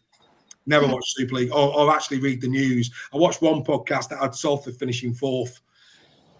I mean, you're a brave man to have Salford finishing fourth in the current situation. I mean, don't get me wrong. If it got took over tomorrow, then yeah. But in the here and now, where it's looking quite dodgy, fourth, Salford Red Devils 2025. You never know. Catalan Dragons third. Leeds eighth.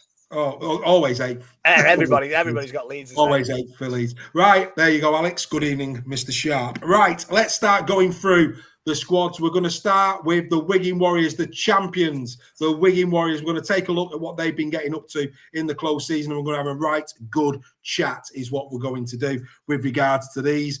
The Warriors, of course, quadruple champions. Departures during the winter months have been Mike Cooper retirement, Ryan Hampshire has been released.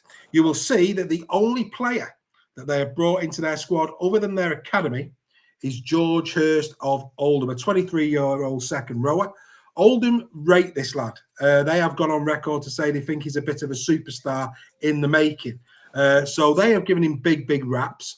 Wigan don't bring in players that they don't believe have got potential. They don't need to because of their academy structure. So it's going to be interesting to see what happens with George Hurst. Will he get his straps? Will he not? But he's got some right big competition in this squad. So Steph will be back in a moment. Greg, me and you will start the discussion on. Yeah. When you've won the quadruple, can you afford to stand still?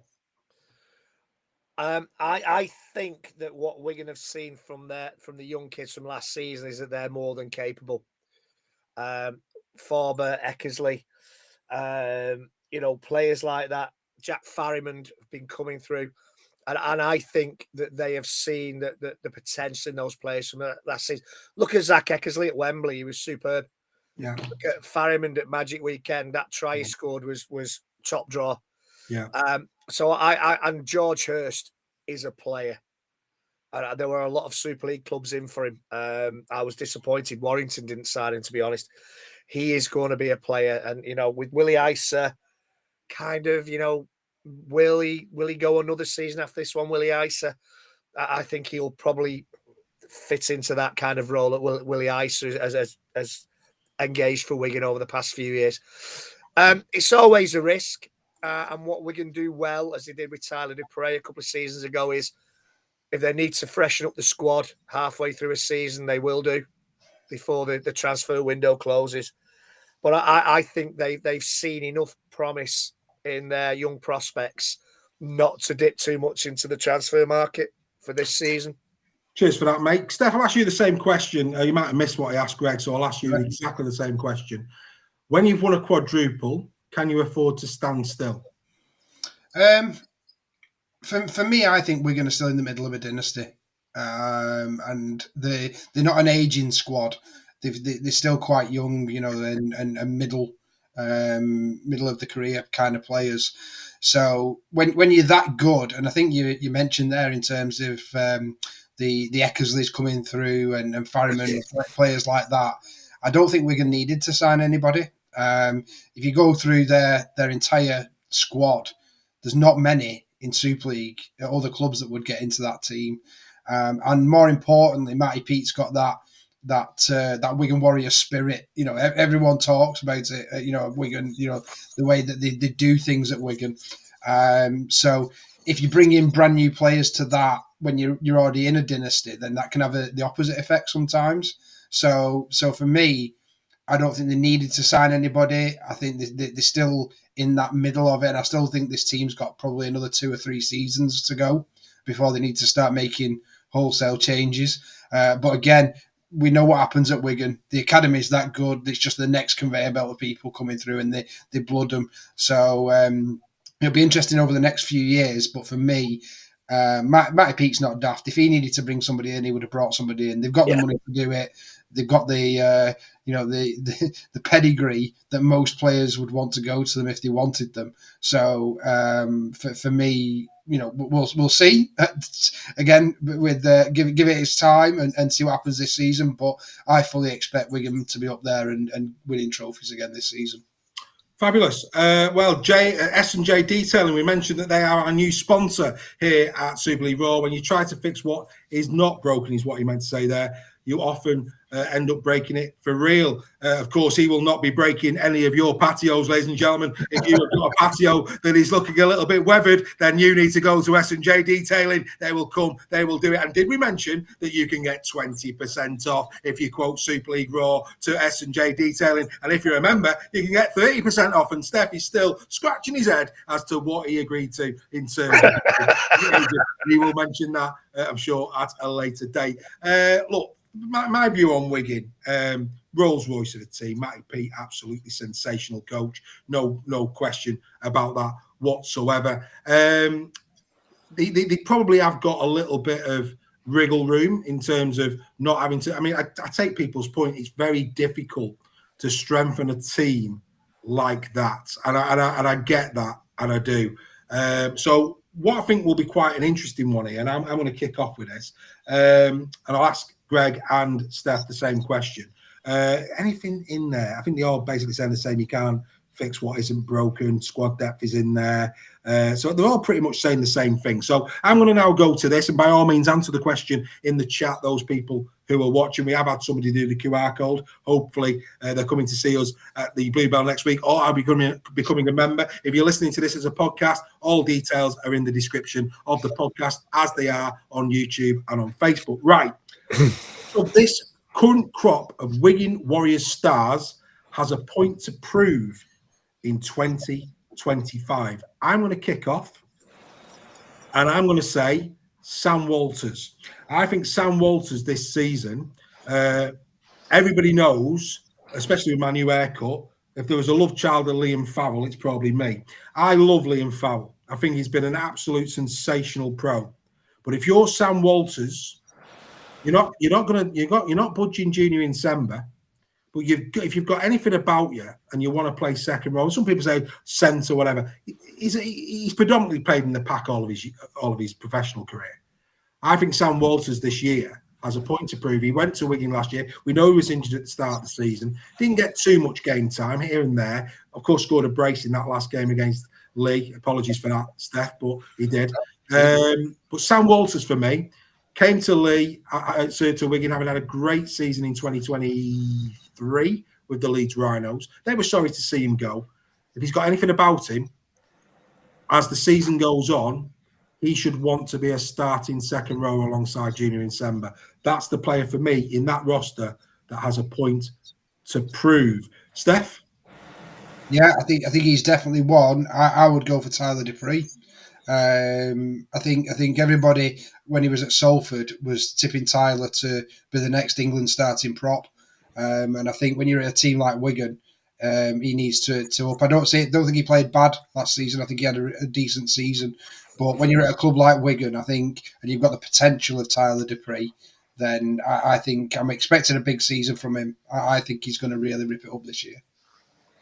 Mark, I think, has gone super chat on YouTube, but he hasn't put anything in the chat. So, Mark, good evening, sir. Good evening, Mark. Put a question in there next time. So, Tyler Dupree. But, Greg, before I bring you in, gentlemen, this is a massive moment in the history of the Super League Raw membership, because we now have, for the first time, we can say these wonderful words, that the membership of Super League Raw is international. Paul from Vancouver is now a proud member of Super League Raw, Paul, and he's took out an annual membership. Paul, sir, we salute you. We love you.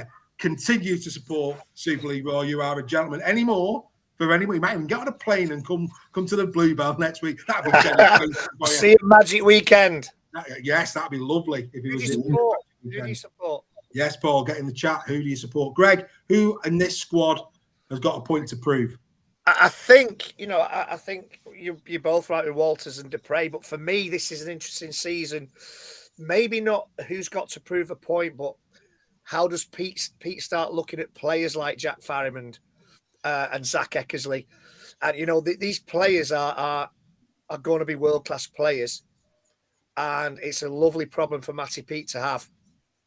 But the decision at some point is going to be when to push these players through into first team permanently and who he's going to leave out. So I think there's a lot of pressure on quite a few players this season, first teamers, to perform, because these kids, are knocking on the door. Zach Eckersley will probably get more game time this season. So I think it's a lovely problem to have a Matty P. But I agree to Dupree, Walters, but I think that is kind of something that maybe the Wigan hierarchy will be looking at this season as to how those kids develop and what they're actually going to do with them as the next few years progress. I think it's a great point. I think, we've all said Jack Farriman is too good to sit on a bench for too long. And I'm going to go back to the Oliver Russell in convo that's coming to the members on Monday. Because Ollie Russell, when we were talking on Inco, I don't want to give too much away. You want to listen to Ollie yourself. But when you research Ollie's career, there are shades of Jack Farriman in terms of his journey to the first team. And Ollie talks openly about the challenges of not getting a game.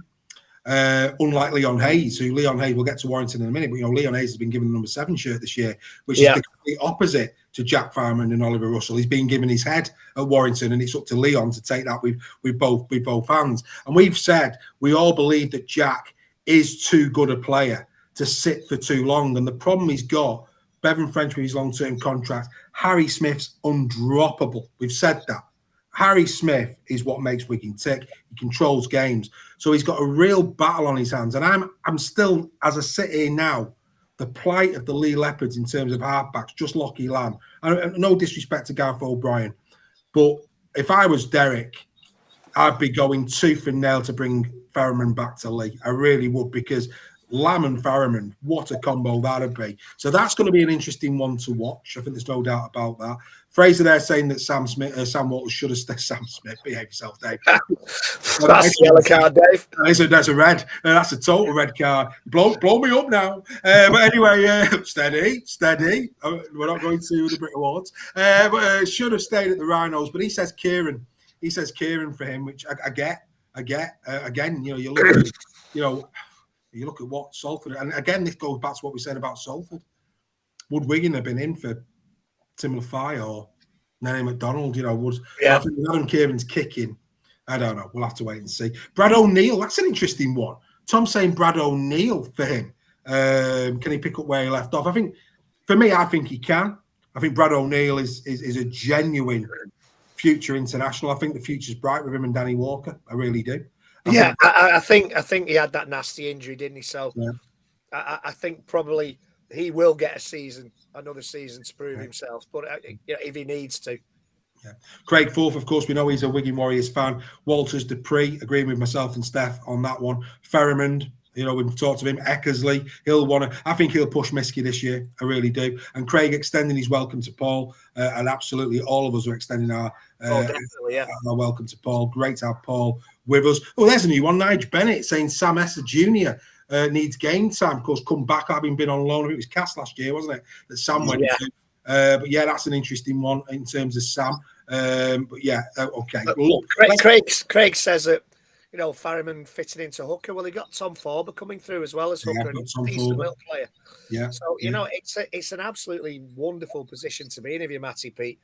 You've got probably international class players for the next 10, 12 years. Yeah. Fighting to force their way into your first team. What a great situation to be in. Absolutely, man. Absolutely. So the next question I've got for you, who are you excited to see this season? Which of those players? I mean, we'll just put Bevan French on his pedestal and leave him there. Let's not say Bevan French. That's too obvious. Everybody's excited to see Bevan French. But other than Bevan French, Steph, of this squad, who are you most excited to see this year? I'd probably say I'm going to go breakthrough players. And I think, like we've said, Eckersley and Farrimond are the two that could be breakthrough players. But the problem, I think Eckersley's got more of a chance than Farrimond. I could see Eckersley actually going into centres to replace Keenan. I think he's big enough to play centre. So that could potentially work. Whether Farrimond goes out on loan, I don't know. He's too good. I think he's at that age where he needs to be playing. Yeah. So whether that's to the Championship or whether that's to Super League, but I kind of feel he's too good for the Championship. So yeah, I'm gonna say Eckersley. I think Eckersley's gonna have a breakthrough.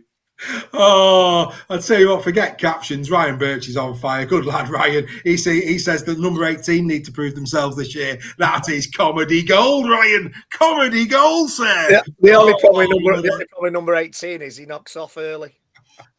Yeah, the first to the showers, mate. Outstanding stuff. Well done, Ryan. Oh, and all the Wigan fans now, Lord. Can you imagine Craig? He's ripping the flag off his castle. He's that upset. But anyway, Craig's looking forward to seeing Wardle, which I think, again, good shout. Fraser Howard, Cruz, Lehman. Of those players, I'll be honest with you, if I'm looking at it, without the obvious, like you guys, I'm going to go a little bit out. I think Eckersley could come on again this season if he's giving his head. I thought he had wonderful moments last season. He really, really did. Unfortunately, I don't think we're going to see it just because the task is too big. But I'd love to see more of Farrimond. He's too good for reserves. He's too good for the reserves. He's ahead of that level. I'd argue he's too good for the Championship. He is now. And for me as well, if Salford move players on and need to pull a team together, I think it could be in Salford and Wigan's long-term interest to loan Jack Farriman to Salford with the option of bringing him back if required to give him game time. Now that you've heard that first. Here's one, Dave. What about if Wigan let Farriman go to Salford and Salford let him have Lafay to get rid of Kieran? Well, it's one of them, isn't it? But I do think there's certain players, we'll come to Warrington next in a minute. Kai Taylor-Ray sits in there as well. Again, if Briley was to go from Salford and they needed a fullback, is it in Warrington's interest? Is it in Salford's interest? Kai Taylor-Ray to be getting 27 rounds of league under his belt. These are things for me that I'm going to be very interested to see over the course of the next few weeks panning out, because what we want to see is these lads. I think we'd all say this. It would be heartbreaking to see the likes of Farriman, Kai Taylor-Ray's career path stunted to the point where they plateau, and then Australians come in those positions down the track. Yeah, that's fair. That's a fear. Yeah, these young players. I just think it's in everybody's interest that if Salford need players on loan, then these are the type of players that I think is not only in Salford's interest, and let's be fair, I think they'd be competitive as well, but also long-term for their parent club. I think it could be a good move as well. We'll keep an eye on that. We will keep an eye on that. I say who I'm looking forward to seeing now. Yes, go, mate, go. I'm looking forward, and I'm hoping to get his chance, and I've mentioned him, George Hurst. Okay. I'm excited to see this kid, and I hope he does get a chance to prove himself this season. I think he's going to be an absolute superstar, George Hurst. Excellent, fantastic stuff. And then what we'll say is very, very quickly, because I'm very conscious of the time, I want to get to Warrington. Quickly, who is the rising star in that roster, Steph? Who is the one that you think could go on international honours, major rising star? And I would say outside of the 13 because they're already on the map. So again, of those up and coming, who do you think has got the most opportunity of being world, proper highest standard in Super League International in the future from those? Tyler Dupree, Reggie. I'm going to go with my mate George Hurst again. Going George Hurst again. That's how much potential I think he's got. Yeah, I'm going to go Eckersley on that one. And of course, we all know who the key player for Wigan will be. I'm just, shall we say it in tandem? Go on. Bevan One, French. 2, 3, Bevan French. Dead straightforward. So that's the Wigan Warriors. That's the. And Wigan of course, Warriors. this time next year in December, we'll be heading to the NRL. Yeah. Dawn, Q Dawn. Q Dawn. You just signed a new deal. Brody Croft signed an 8-year deal at Salford. Yeah, Carl's obviously not. Ian's going that Jack Ferryman is an international halfback. Of course, that would mean that Jack Charles is opportunity. So steady on, Ian. Steady on, my friend. Ryan Birch. Yeah, on the inside, I've played with George. He's a very good player. And you know what? A man that can pick a fantasy team like Ryan. And yes, that is back for 2025, the Fantasy League, Super League Raw Fantasy League, season ticket up for grabs. Ryan Birch didn't pay for his season ticket this year. That was courtesy of Super League Raw. Can anybody topple the Birch in 2025? Carl, obviously a big fan of Jack Smith, says that if he can play as well as he did for Wigan, yada, yada, yada, you. Right.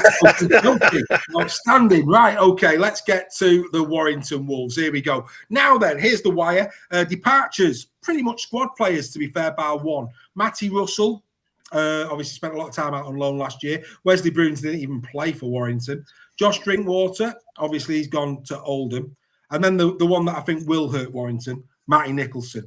Matty Nicholson, from a defensive perspective, last season, one of the best in Super League, 92% tackle efficiency. The man was just colossal in defence on the right edge. Nobody at Warrington was happy to see Matty go, but we wish him well at County Raiders. Yeah. So that's a big, big blow. And Sam has only brought in 3 players. One, Ollie Leyland, of course, we all know him from the London Broncos. He's brought in Dan Russell from Papua New Guinea, and Alfie Johnson, who've got a bit of a rugby union background, can play pretty much wherever he wants across the back line. He's been brought in as well. He's been an England Sevens player as Alfie Johnson. It'll be interesting to see how he goes. Big movers and shakers. Roderick Ty up to 4. Ratchford has dropped down the pecking order there. Liam Hayes, as I've said, has already been given his head. He's in there as well. And then after that, pretty much as you were, not an awful lot of moving and shaking in terms of the squad numbers, albeit Kai Taylor-Ray has been given a squad number. He's in Dana Kuro, who, of course, he's signed for the Wires till 2027. He's off on loan to Castleford to get some games in 2025. So again, good for the parent club, good for Castleford. Be interesting to see how he goes on that. And then, of course, we've got the likes of Nolan Tapea, young England international back rower, Aaron Lindop. Of course, everybody is aware of Aaron Lindop. Now, I'll start with Greg. This is a side that, for me, probably was the most improved in Super League year on year last season. I think that very few could argue with that. It was a very successful campaign in terms of improvement from Warrington. Minimal ins and outs. Yeah. Some Warrington fans might be concerned about, because, of course, they didn't, get to the grand final. They didn't get to the Challenge Cup final, but they didn't get to the grand final. However, we mustn't forget that Warrington scored the most points and conceded the least points in 2024 in the league. Now, that counts for nothing. They didn't win a trophy. But there's Exactly. not an awful lot wrong there. If you're scoring the most points and conceding the least, and you improve year on year again under Sam, you sort of understand why maybe the surgery's been minimal. Greg, your thoughts on that squad? Is it strong enough to get to Old Trafford? When you consider that Matty Nicholson is probably the one, I mean, Josh Drinkwater improved when Leon Hayes came in and was an absolute wow when he got his unfortunate injury. Fair play to Josh Drinkwater. He'd taken a lot of flack from fans, but he stepped up to the plate and he started controlling games. So I think there's an element there that we might miss. Matty Nicholson, certainly. My concern a little bit for this is that I hope we don't put Ben Curry back into the second row, because at loose forward last year, he had his best season in a long, long time for Warrington. So that's my one concern with this season. But, as I said with Wigan,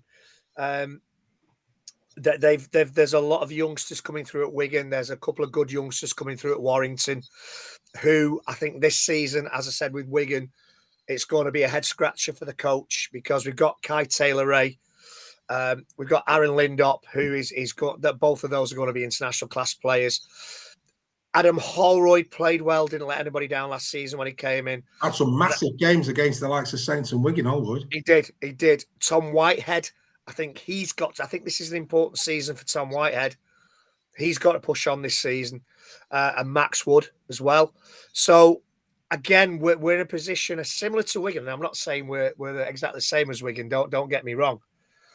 But we are in a position where there are a lot of young, talented players knocking on the door that could well force the first teamers to up their game. And I think, again, a great position. As John says in the chat, Fitzgibbon's got to stay fit. As Tom says, Musgrove, he needs to kick on. He had, towards the end of the season, he was playing well, Musgrove, and then he got dropped towards the end of the season. And I hope that's the kick up the backside he needs.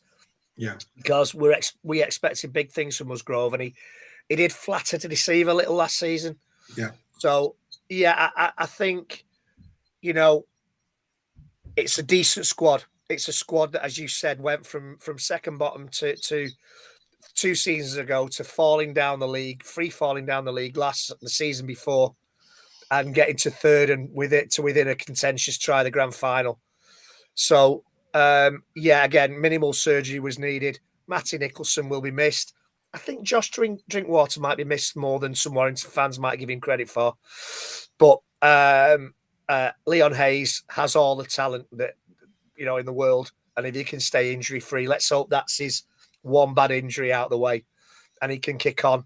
And, with Ollie Leyland, who performed really, really well for London last season, I think that's a decent squad. I really do. Fair enough. Nigel Bennett saying he loves Paul Vaughan. Box office. Yeah. If he can stop getting season 1. I think he was season 1. I don't think he was at his best last year. He needs to crack on this year. Steph, your view of Warrington going into the new campaign?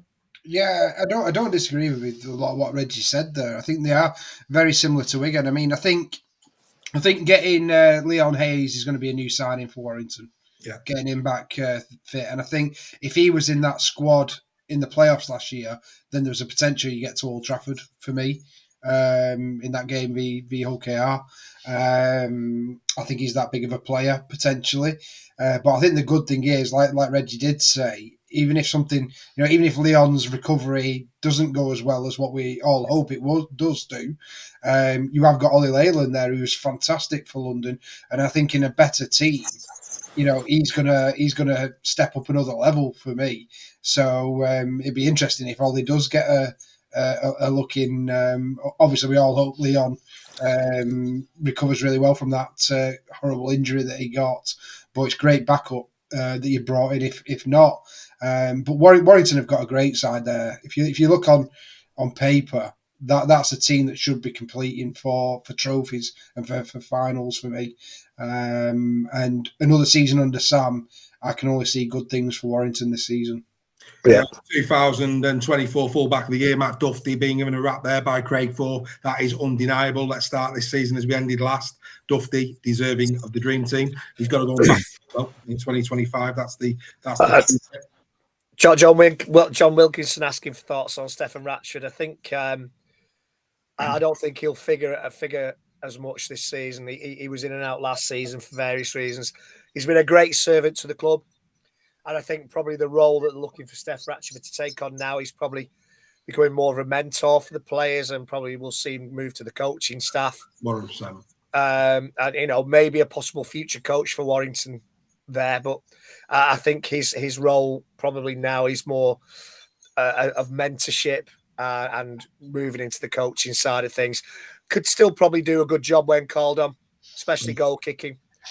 So that's where I see it anyway. Yeah, I think he will transition into coaching and do more probably in the reserves and what have you this year. Right, same questions as before. Steph, start with you on this.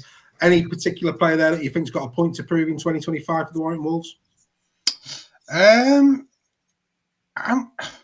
going to go Connor Wrench, which might be a bit of a left field one. But someone who's been, hanging about the first team for quite a bit now, Wrench, for a couple of seasons, showed loads of potential, and I think he's got the ability to really kick on. Interesting, he's been given, the 20 squad number on that one, which to me indicates, he's just on the outskirts and on the verge of breaking through. But he should be targeting Roderick Ty for me. In terms of that centre spot. I think there's a few others that could potentially go there as well. And Ty, obviously himself, will be competing for it. But I think just as an outsider and not a conventional answer, I'm gonna say him, because I do like some of the stuff he's done, and I think he has got the potential. But he needs a big season this year to kick on, I think. Yeah, and I'll be honest with you, I completely agree with that. He's been very unlucky with injuries. He's got all the talent in the world, but he's had 2 shocking injuries with the ACLs. I wish him well. You're right. I think he's got to come back. He's got to be strong. On his day, he's got the talent. But I actually think, and I'm sorry to say this, I think the emergence of Lindop is a real problem now for Wrench. Wrench's got loads of quality, but I think it'll be Lindop that challenges Ty for that number 4 jersey throughout the season. I think Connor's got a job on. Going back to what you said about Ben Curry, I just think he wanted to keep his number 11 shirt. I think Curry will start loose with Dan Russell starting in second row. Just for those people who don't know, Dan Russell, 29 years of age, back rower, 16 stone 3. Only played 8 times in the NRL, played 20 times in the Queensland Cup for St George, 3 tries, a win percentage of 55%. He won the NRL 9s with North Queensland in 2020. He is a Papua New Guinea international. But he's got the size, he's got the frame. We know what brilliant imports we've seen from Papua New Guinea. Roderick's a great example of that. The likes of Edwin Pape, etc. So it's going to be interesting to see Russell. I don't think Sam's daft. I think he'll have done his own work on that. But he would have wanted to have brought in, Greg, a player of strength, having lost Matty Nicholson. Well, the thing with Dan Russell and Lachlan Fitzgibbon is they're around about the same size, so it adds balance to that. Yeah. If they can play together in the second row, it adds balance in size and weight. Yeah. I think, looking at that, I think Luke Yates is the one for me. He came in last season and he did a real good job, and I think he has to do more of the same this season. Luke Yates, defence, there's a reason why we weren't conceding tries in half the season when him and Bateman came in. The defence, people were slagging Bateman off last season when he came to Warrington. His defence was awesome. Him and Luke Yates, the defence was awesome. So I'm looking forward to Luke Yates kicking on. I know that's going to probably upset our Giants friends.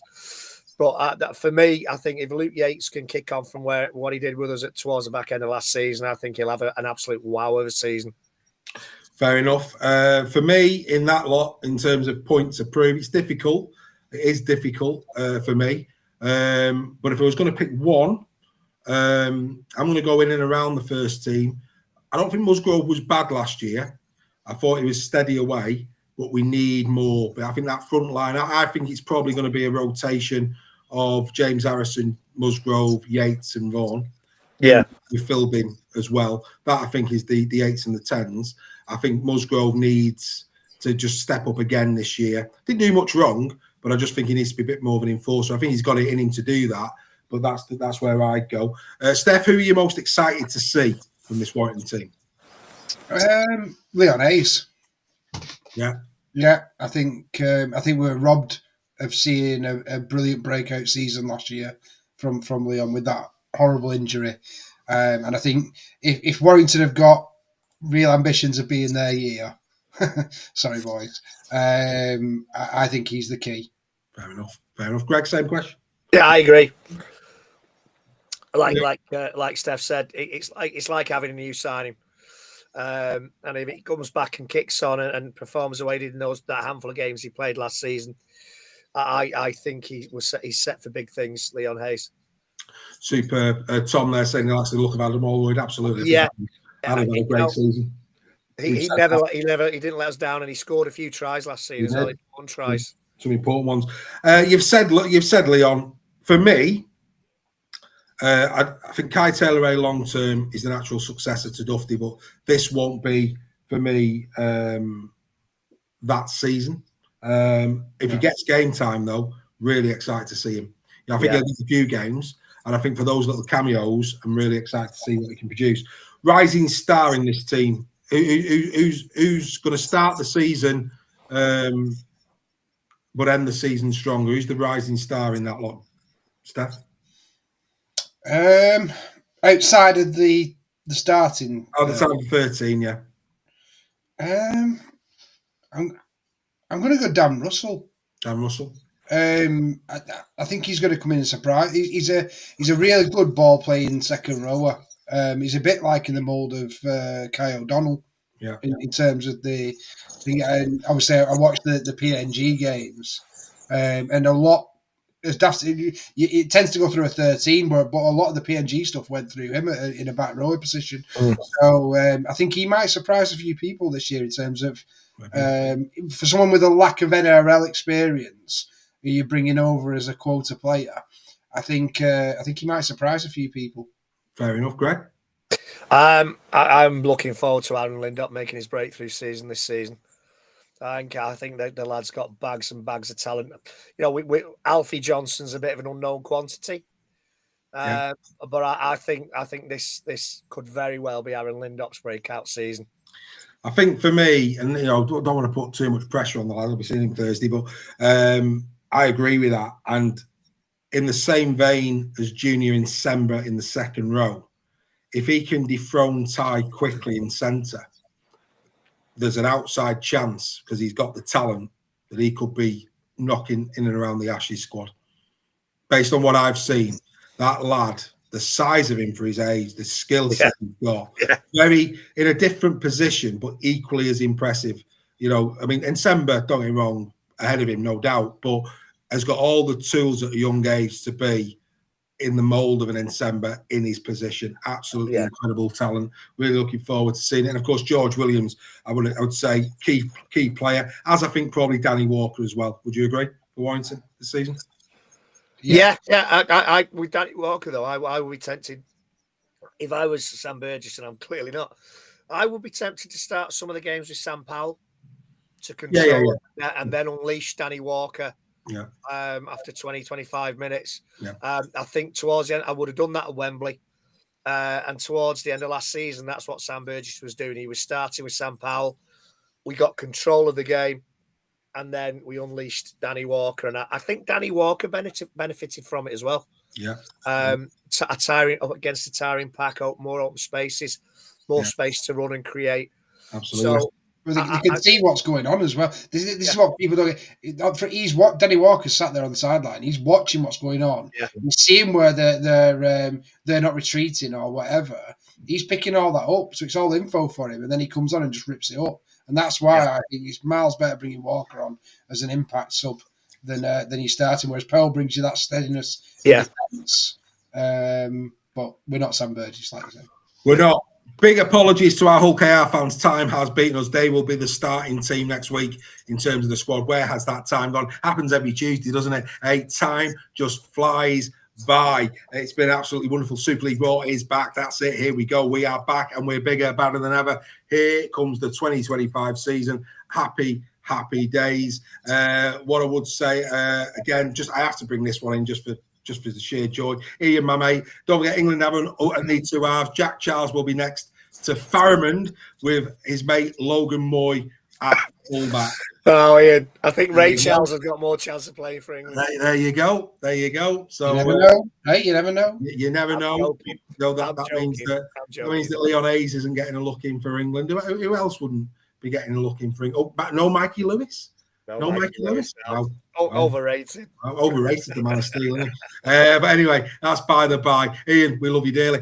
So anyway, yeah, like I say, right, let's just quickly recap. We've gone through a lot. This is the opening of what is going to be our biggest and baddest ever season here at Super League Raw, and you have made that happen because of your love, because of your support. We're going to bigger and bigger heights this year. Okay, in the corner, QR code. We've had 2 members join during the course of the show. Thank you to those members. Paul there. Thanks, fellas. All the best, he says. There he is, our newest members for 2025 to everyone online. Good to be on board. Happy days. Couldn't agree with you more. Vancouver, Paul. We're now international. Outstanding. But we need your support. We've already said we're giving it you back in prizes. That's what we're going to be doing. So please do become a member here at Super League Raw so we can continue to move forward. Now, look, there's thousands of you that are watching this evening, right? Thousands of you that are watching it this evening. And tomorrow night, what are you going to do?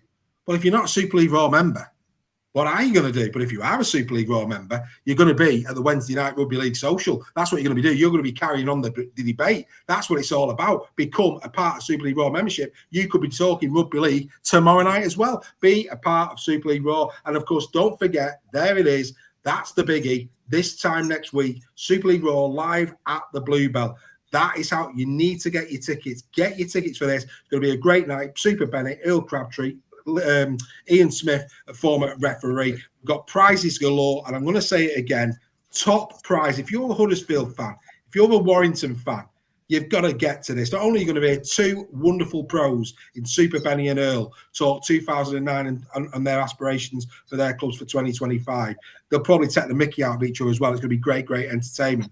You've also got the opportunity of winning 2 tickets in the Directors' Lounge at Huddersfield Giants for the opening game of the season, Warrington Wolves against Huddersfield at Huddersfield. Full meal, the full shebang. You could be there. That's the first prize. There's going to be merch there as well that is going to be signed by some of the Warrington players as well. We've got loads going on. Craig Forth is limping in. Good lad, Craig. That's what he says. Being a member is worth it, even more than just the prizes. The community is fantastic, and I would advise anyone to become a member of this great community. Couldn't agree with Craig more. That's it. That's the pitch. We can only keep getting bigger and better. Yeah. Bottom line is what we do, it's different gravy, folks. It's different gravy. It's for the fans. The fans are involved in it, but we need your support. Do become a member in 2025 of Super League Raw. Let's see where we can get this to, because I'm telling you now, this community is only going one way. We're all going to be at Magic.